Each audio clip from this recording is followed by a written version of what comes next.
ਖੂਬਸੂਰਤ ਮੁਆਸ਼ਰਿਆਂ ਦੇ ਚੰਦ ਖੂਬਸੂਰਤ ਉਸੂਲ ਨੇ। ਉਹਨਾਂ ਉਸੂਲਾਂ ਦੇ ਵਿੱਚੋਂ ਤੁਹਾਨੂੰ 5 ਉਸੂਲ ਮੈਂ ਦੱਸਣਾ, ਆਪਣੀ ਜ਼ਿੰਦਗੀ ਦੇ ਵਿੱਚ ਸ਼ਾਮਲ ਕਰ ਲਓ।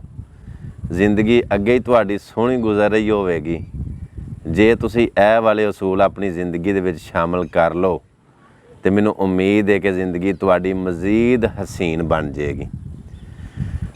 ਤੁਰਕੀ ਦਾ ਜਿਹੜਾ ਪੁਰਾਣਾ ਦੌਰ ਸੀ ਨਾ, ਉਹ ਪੁਰਾਣੇ ਦੌਰ ਦੀਆਂ ਗੱਲਾਂ ਨੇ 5। ਉਹਨਾਂ 'ਚੋਂ ਪਹਿਲੀ ਗੱਲ ਤੁਹਾਨੂੰ ਮੈਂ ਇਹ ਦੱਸਣਾ ਕਿ ਜਦੋਂ ਉਹ ਨਾਲ ਕੋਈ ਪ੍ਰਾਹੁਣਾ ਆਉਂਦਾ ਸੀ ਨਾ, ਤੇ ਉਹ ਆਪਣੇ ਪ੍ਰਾਹੁਣੇ ਦੇ ਅੱਗੇ ਕਾਹਵਾ ਤੇ ਪਾਣੀ ਪੇਸ਼ ਕਰਦੇ ਸਨ। ਜੇ ਤੇ ਪ੍ਰਾਹੁਣਾ ਪਾਣੀ ਫੜਦਾ ਸੀ ਨਾ, ਤੇ ਫਿਰ ਉਹ ਸਮਝਦੇ ਸਨ ਕਿ ਪ੍ਰਾਹੁਣੇ ਨੂੰ ਭੁੱਖ ਹੈ, ਇਹਨੇ ਰੋਟੀ ਖਾਣੀ ਹੈ, ਤੇ ਫਿਰ ਉਹ ਆਪਣੇ ਪ੍ਰਾਹੁਣੇ ਵਾਸਤੇ ਖੂਬਸੂਰਤ ਔਰ ਬੜੇ ਪਿਆਰੇ ਖਾਣੇ ਦਾ ਇੰਤਜ਼ਾਮ ਕਰਦੇ ਸਨ। ਜੇ ਪ੍ਰਾਹੁਣਾ ਕਾਹਵਾ ਫੜਦਾ ਸੀ, ਕਾਹਵਾ ਪੀਂਦਾ ਸੀ, ਤੇ ਫਿਰ ਉਹ ਇਹ ਸਮਝ ਜਾਂਦੇ ਸਨ ਕਿ ਬਈ ਇਹ ਰੱਜੇ ਹੈ, ਇਹਨੂੰ ਭੁੱਖ ਨਹੀਂ, ਤਾਂ ਇਹਨੇ ਕਾਹਵਾ ਫੜ ਲਿਆ। ਫਿਰ ਉਹ ਉਹਨੂੰ ਰੋਟੀ ਨਹੀਂ ਸਨ ਪੁੱਛਦੇ।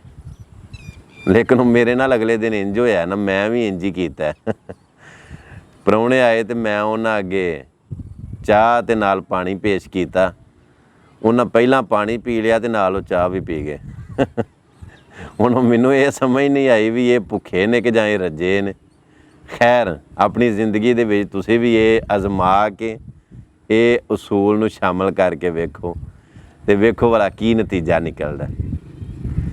ਤੁਰਕਿਆਂ ਦੇ ਪੁਰਾਣੇ ਦੌਰ ਦਾ ਇਹ ਉਸੂਲ ਪਤਾ ਨਹੀਂ ਹੁਣ ਹੈ ਵੀ ਕਿ ਨਹੀਂ, ਪਹਿਲਾਂ ਹੈ ਸੀ ਕਿ ਜਿਹੜਾ ਉਹਨਾਂ ਦੇ ਘਰ ਕੋਈ ਬਿਮਾਰ ਹੁੰਦਾ ਸੀ ਨਾ, ਜਿਹੜੇ ਘਰ ਦੇ ਵਿੱਚ ਮਰੀਜ਼ ਹੁੰਦਾ ਸੀ, ਉਹ ਆਪਣੇ ਘਰ ਦੇ ਬਾਹਰ ਦਰਵਾਜ਼ੇ ਦੇ ਅੱਗੇ ਨਾ ਪੀਲੇ ਰੰਗ ਦੇ ਫੁੱਲ ਰੱਖ ਛੱਡਦੇ ਸਨ, ਤੇ ਵੇਖਣ ਵਾਲਿਆਂ ਨੂੰ ਪਤਾ ਲੱਗ ਜਾਂਦਾ ਸੀ ਵੀ ਇਸ ਘਰ ਮਰੀਜ਼ ਹੈ, ਤੇ ਘਰ ਦੇ ਅੱਗੇ ਸ਼ੋਰ ਨਹੀਂ ਕਰਨਾ, ਰੌਲਾ ਨਹੀਂ ਪਾਉਣਾ, ਉੱਚਾ ਨਹੀਂ ਬੋਲਣਾ, ਤੇ ਇਹ ਮਰੀਜ਼ ਦਾ ਪਤਾ ਲੈਣਾ। ਉਹ ਲੋਕੀ ਫਿਰ ਉਹ ਫੁੱਲ ਪੀਲੇ ਵੇਖ ਕੇ ਨਾ ਤੇ ਮਰੀਜ਼ ਦਾ ਪਤਾ ਲੈਣ ਟੁਰ ਜਾਂਦੇ ਸਨ। ਜਾਂ ਫਿਰ ਇੰਜ ਕਰਦੇ ਸਨ, ਉਹ ਆਪਣੇ ਘਰ ਦੇ ਬਾਹਰ ਲਾਲ ਫੁੱਲ ਰੱਖਦੇ ਸਨ। ਉਹ ਲਾਲ ਫੁੱਲਾਂ ਦੀ ਨਿਸ਼ਾਨੀ ਇਹ ਹੁੰਦੀ ਸੀ ਵੀ ਘਰ ਦੇ ਵਿੱਚ ਬੱਚੀ ਜਵਾਨ ਹੈ। ਜਿਨ੍ਹਾਂ ਘਰਾਂ ਦੇ ਬਾਹਰ ਲਾਲ ਫੁੱਲ ਪਏ ਹੁੰਦੇ ਸਨ ਨਾ, ਉਹਨਾਂ ਘਰਾਂ ਦੇ ਬਾਹਰ ਲੋਕ ਫਜ਼ੂਲ ਨਹੀਂ ਸਨ ਬੋਲਦੇ, ਜਾਂ ਕੋਈ ਐਸੀ ਗੱਲ ਨਹੀਂ ਸਨ ਕਰਦੇ ਕਿ ਜਿਹੜੀ ਅਖਲਾਕੀਆਤ ਦੇ ਦਾਇਰੇ 'ਚੋਂ ਬਾਹਰ ਹੋਵੇ।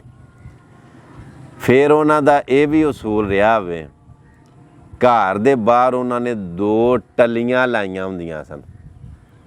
ਇੱਕ ਵੱਡੇ ਥੌੜੇ ਨਾਲ ਖੜਕਦੀ ਸੀ, ਇੱਕ ਟੱਲੀ ਛੋਟੇ ਥੌੜੇ ਨਾਲ ਖੜਕਦੀ ਸੀ। ਜਦੋਂ ਕੋਈ ਮਰਦ ਆਉਂਦਾ ਸੀ ਨਾ ਘਰ, ਮਤਲਬ ਹੈ ਜਿਵੇਂ ਅਸੀਂ ਬੈਲ ਦਿੰਦੇ ਹਾਂ, ਬੂਹਾ ਖੜਕਾਉਂਦੇ ਹਾਂ, ਤੇ ਉਹ ਵੱਡੀ ਟੱਲੀ ਖੜਕਾਉਂਦਾ ਸੀ, ਤੇ ਪਤਾ ਲੱਗ ਜਾਂਦਾ ਸੀ ਘਰਦਿਆਂ ਨੂੰ ਕਿ ਬਾਹਰ ਕੋਈ ਮਰਦ ਆਇਆ, ਤੇ ਮਰਦ ਦੇ ਇਸਤਕਬਾਲ ਵਾਸਤੇ, ਉਹਨੂੰ ਮਿਲਣ ਵਾਸਤੇ ਘਰ ਦਾ ਮਰਦ ਬਾਹਰ ਜਾਂਦਾ ਸੀ। ਤੇ ਜਦੋਂ ਛੋਟੀ ਟੱਲੀ ਖੜਕਦੀ ਸੀ ਨਾ, ਤੇ ਫਿਰ ਉਹ ਸਮਝ ਜਾਂਦੇ ਸਨ ਕਿ ਬਾਹਰ ਕੋਈ ਔਰਤ ਆਈ ਹੈ, ਤੇ ਉਹ ਔਰਤ ਦੇ ਇਸਤਕਬਾਲ ਵਾਸਤੇ ਘਰ ਦੀ ਕੋਈ ਔਰਤ ਜਾਂਦੀ ਸੀ। ਇਹ ਵੀ ਪੁਰਾਣੇ ਦੌਰ ਦੇ ਵਿੱਚ ਤੁਰਕਿਆਂ ਦਾ ਉਸੂਲ ਰਿਹਾ ਹੈ। ਫਿਰ ਇੰਝ ਹੁੰਦਾ ਸੀ ਵੀ ਜਦੋਂ ਮਤਲਬ ਕੋਈ ਵੀ ਬੰਦਾ 63 ਸਾਲ ਤੋਂ ਉਤਾਂ ਟੁਰ ਜਾਂਦਾ ਸੀ ਨਾ, ਜਿਹਦੀ ਉਮਰ ਜ਼ਿਆਦਾ ਹੋ ਜਾਂਦੀ ਸੀ, ਉਹਨੂੰ ਕੋਈ ਬੰਦਾ ਪੁੱਛਦਾ ਸੀ ਨਾ ਕਿ ਤੁਹਾਡੀ ਉਮਰ ਕਿੰਨੀ ਹੋ ਗਈ ਹੈ, ਤੇ ਉਹ ਹਜ਼ੂਰ ਪਾਕ ਸੱਲੱਲਾਹੁ ਅਲੈਹਿ ਵਸੱਲਮ ਦੀ ਉਮਰ ਨੂੰ ਮੱਦੇ ਨਜ਼ਰ ਰੱਖਦਿਆਂ ਹੋਇਆਂ ਇਹ ਨਹੀਂ ਸੀ ਆਂਦਾ ਵੀ ਮੈਂ 65 ਸਾਲ ਦਾ ਹੋ ਗਿਆ, 70 ਸਾਲ ਦਾ ਹੋ ਗਿਆ, ਜਾਂ ਮੇਰੀ ਉਮਰ ਇੰਨੀ ਹੋ ਗਈ ਹੈ। ਜਦੋਂ ਕੋਈ ਪੁੱਛਦਾ ਸੀ ਨਾ ਵੀ ਤੁਹਾਡੀ ਉਮਰ ਕਿੰਨੀ ਹੋ ਗਈ ਹੈ, ਤੇ ਉਹ ਅੱਗੋਂ ਇਹ ਜਵਾਬ ਦਿੰਦਾ ਸੀ ਕਿ ਮੇਰੀ ਉਮਰ ਬੇਟਾ ਹੱਦ ਤੋਂ ਵੱਧ ਗਈ ਹੈ, ਤੇ ਅਗਲਾ ਬੰਦਾ ਸਮਝ ਜਾਂਦਾ ਸੀ ਵੀ ਇਹਦੀ ਉਮਰ 63 ਸਾਲ ਤੋਂ ਉਤਾਂ ਟੁਰ ਗਈ। ਜਾਂ ਫਿਰ ਇੰਜ ਵੀ ਅੱਗੋਂ ਜਵਾਬ ਉਹ ਦਿੰਦੇ ਹੁੰਦੇ ਸਨ, ਜਦੋਂ ਕੋਈ ਪੁੱਛਦਾ ਸੀ ਨਾ ਵੀ ਤੁਹਾਡੀ ਉਮਰ ਕਿੰਨੀ ਹੋ ਗਈ ਹੈ, ਤੇ ਉਹ ਦੱਸਦੇ ਸਨ ਬਈ ਮੇਰੀ ਉਮਰ ਹੱਦ ਤੋਂ 3 ਦਰਜੇ ਅਗਾਂਹ ਵੱਧ ਗਈ, ਯਾਨੀ ਕਿ ਸਾਲ ਨੂੰ ਉਹ ਦਰਜਾ ਆਉਂਦੇ ਹੁੰਦੇ। ਬਈ ਮੇਰੀ ਉਮਰ ਇੰਨੀ ਹੋ ਗਈ, ਉਹ ਤਾਂ ਅਗਲਾ ਬੰਦਾ ਸਮਝ ਜਾਂਦਾ ਸੀ ਵੀ 63 ਤੋਂ 3 ਦਰਜੇ ਉਤਾਂ ਹੋ ਗਈ, ਮਤਲਬ ਕਿ 66 ਸਾਲ ਹੋ ਗਈ, ਜਾਂ ਜਿੰਨੇ ਵੀ ਮਤਲਬ ਸਾਲ ਉਤਾਂ ਹੁੰਦੇ ਸਨ ਨਾ, ਤੇ ਉਹ ਅੱਗੋਂ ਜਵਾਬ ਦਿੰਦੇ ਸਨ ਕਿ ਬੇਟਾ ਮੇਰੀ ਉਮਰ ਹੱਦ ਤੋਂ ਇੰਨੇ ਸਾਲ ਯਾਨੀ ਇੰਨੇ ਦਰਜੇ ਵੱਧ ਗਈ। ਇਹ ਉਹਨਾਂ ਦੇ ਕੁਝ ਉਸੂਲ ਸਨ। ਜਿਵੇਂ ਮੈਂ ਫੁੱਲਾਂ ਵਾਲੀ ਗੱਲ ਸੁਣਾਈ ਹੈ, ਜਿਵੇਂ ਮੈਂ ਉਹ ਟੱਲੀਆਂ ਵਾਲੀ ਗੱਲ ਸੁਣਾਈ ਹੈ, ਜਿਵੇਂ ਕਾਹਵਾ ਤੇ ਪਾਣੀ ਵਾਲੀ ਗੱਲ ਸੁਣਾਈ, ਯਾਨੀ ਕਿ ਬੜੇ ਸੋਹਣੇ ਅਸੂਲ ਸਨ ਨਾ।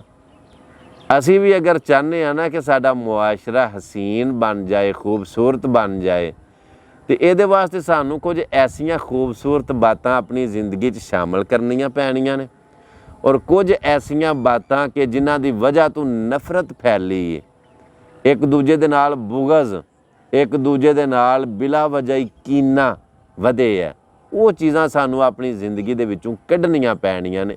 ਜੇ ਅਸੀਂ ਇਸ ਤਰ੍ਹਾਂ ਕਰਾਂਗੇ ਨਾ ਕਿ ਅੱਛੀਆਂ ਚੀਜ਼ਾਂ ਨੂੰ ਆਪਣੀ ਜ਼ਿੰਦਗੀ 'ਚ ਸ਼ਾਮਲ ਕਰਾਂਗੇ, ਤੇ ਸਾਡਾ ਮੁਆਸ਼ਰਾ ਵੀ ਬੜਾ ਖੂਬਸੂਰਤ ਹੈ, ਬੜਾ ਹਸੀਨ ਹੈ। ਇੰਜ ਮਤਲਬ ਇਹ ਤਾਂ ਮੈਂ ਕੁਝ ਗੱਲਾਂ ਸੁਣਾਈਆਂ ਨੇ ਨਾ, ਬੇਸ਼ੁਮਾਰ ਬਾਤਾਂ ਐਸੀਆਂ ਨੇ ਜਿਹੜੀਆਂ ਸਾਡੀਆਂ ਰੋਜ਼ਮਰਾ ਜ਼ਿੰਦਗੀ ਦੇ ਵਿੱਚ ਨੇ, ਮਤਲਬ ਆਪਣੇ ਜ਼ਾਤੀ ਮੁਆਮਲਾਤ ਮੁਆਸ਼ਰਤੀ ਜਿਹੜੇ ਨੇ। ਸੋ ਆਪਣੀ ਜ਼ਿੰਦਗੀ ਨੂੰ ਖੁਦ ਹੀ ਜੰਨਤ ਬਣਾਉਣਾ ਹੁੰਦਾ ਤੇ ਖੁਦ ਹੀ ਜਹੰਨਮ ਬਣਾਉਣਾ ਹੁੰਦਾ। ਮੈਂ ਦੁਆ ਕਰਨਾ ਕਿ ਅੱਲਾਹ ਪਾਕ ਦੀ ਜ਼ਾਤ ਤੁਹਾਨੂੰ ਸਾਰਿਆਂ ਨੂੰ ਐਸ ਜਹਾਨ ਵੀ ਅਗਲੇ ਜਹਾਨ ਵੀ ਖੁਸ਼ ਰੱਖੇ। ਆਪਣਾ ਬੜਾ ਸਾਰਾ ਖਿਆਲ ਰੱਖਿਓ। ਅਜ਼ਾਨਾਂ ਹੋ ਗਈਆਂ ਨੇ ਸ਼ੁਰੂ ਮਗਰਬ ਦੀਆਂ, ਗੱਲਾਂ ਕੁਝ ਹੋਰ ਵੀ ਹੈ ਸਨ। ਫਿਰ ਇਨਸ਼ਾਅੱਲਾ ਇੱਕ ਨਵੀਂ ਵੀਡੀਓ ਦੇ ਨਾਲ ਮਿਲਾਂਗੇ। ਨਮਾਜ਼ ਪੜ੍ਹੋ। ਅੱਲਾਹ ਸੋਹਣੇ ਦੇ ਵਾਲੇ। ਸਲਾਮ ਆਖਰੀ ਵਸਲਾਮ ਆਖਰੀ।